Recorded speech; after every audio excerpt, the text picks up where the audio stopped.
It's Friday, March 31st. I'm Sarah Fragani with KENS 5 News Now. A major alert about health care coverage for many Texans. Continuous Medicaid eligibility ends today.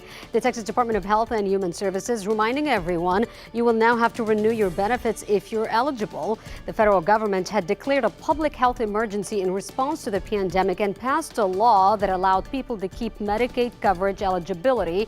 But according to that law, continuous Medicaid ends today. States have been planning to return to the regular operations. This also came as a federal judge in Texas blocked a key part of the Affordable Care Act, ruling insurance companies don't have to cover preventative services free. That means if you book an appointment to get screened for breast cancer, diabetes, or other conditions, insurance companies can legally charge a copay, and this could affect more than 150 million Americans. One of the city's largest employers is set to let go of 475 employees. USAA confirmed the layoffs Thursday, saying it will impact roughly 1% of its workforce across multiple offices. In a statement, the company said in part, quote, "Unfortunately, reprioritizing work means we need fewer teammates in certain areas, and these decisions are never easy and are only made with careful consideration." An update here. We now know the name of the man accused of robbing 3 young people in a McDonald's restroom bathroom at gunpoint. This is his Texas ID picture. Police say they have identified him as 19-year-old Mauricio Valderas. He's wanted for 3 counts of aggravated robbery. On the right side of the screen, a surveillance photo of him in the restaurant with things that belong to those teens. So now they're asking if you have any more information about this case, call the Bexar County Sheriff's Office. Also, new details on a deadly hit and run near St. Mary's University this week. The driver of a pickup truck hit and killed 43-year-old David Trevino as he tried to cross Culebra at 36th Street around midnight Wednesday. The driver who hit him took off, but police say they later returned to the scene where they were arrested. The medical examiner's office has identified the man killed in a shooting on the city's west side. He's 30-year-old Donald Townsend. Police say they found Townsend dead with a gunshot wound to the chest Monday night on Lambrano Street. Several people were detained at the scene for questioning. No word yet if anyone is facing charges. Animal Care Services is calling it a miracle on the tracks. One of their officers saved a dog that was strapped on the train tracks. Animal Care Services received an urgent 311 call Wednesday. The dog had been tied to railroad tracks and couldn't free himself. When an AC officer arrived, he spotted the dog laying on the tracks. The officer says the leash tied to the dog's neck was secured with a nail. The officer had to work quickly because that's when he heard the sound of a train in the distance, and as he freed him, a train zoomed by.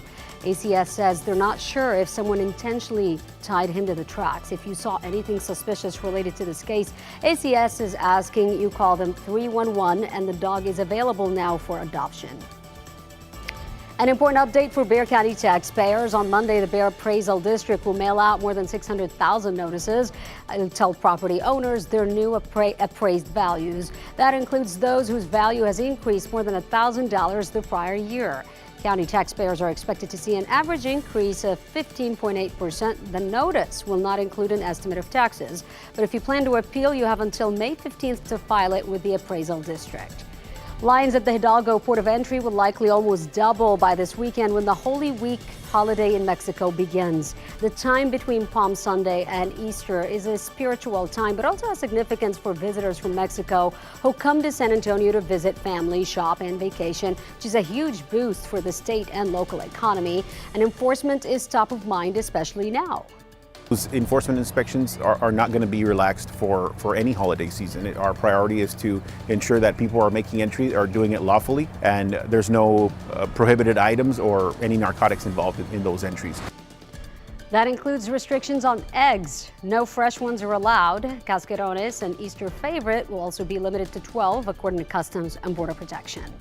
Comal ISD is hosting the district's largest hiring event, where every Comal ISD campus, including 2 new elementary schools, will be represented. The district is hiring for all positions with a focus on teachers and classroom support. You can look at open jobs and complete an application through the district's online job portal on their website, comalisd.org. That job fair is tomorrow 9 a.m. to noon at Canyon High School. Also today, Via Transit is holding a job fair. They're hiring bus operators, mechanics, and transit security officers.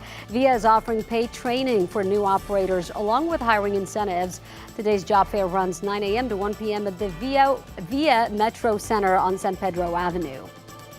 Today is also Cesar Chavez Day, which means City Hall and most municipal offices will be closed. Public safety and emergency services will still operate, but City of San Antonio community centers, adult and senior centers, and auditorium, along with all pre-K for SA centers, will be closed. Also closed San Antonio Public Library locations, including the Central Library. And it's Locals Day at the zoo, meaning Bexar County residents can enjoy a pretty big discount. Admission is just $8 today, and you can even buy your ticket online with proof of Bexar County residency. Beautiful day ahead of us. In the forecast, let's check in with meteorologist Bob Morales. Yeah, it will be a beautiful day, Sarah, but there will be a lot of heat. We're going to have very warm temperatures. So clouds to start off with, then partly cloudy, and then sunny with those west-southwesterly winds. If you have anything planned this evening, looks great with temperatures mainly in the 80s. And that's your KENS 5 News Now. Thanks so much for joining me. I'm Sarah Fragani. I'll see you Monday.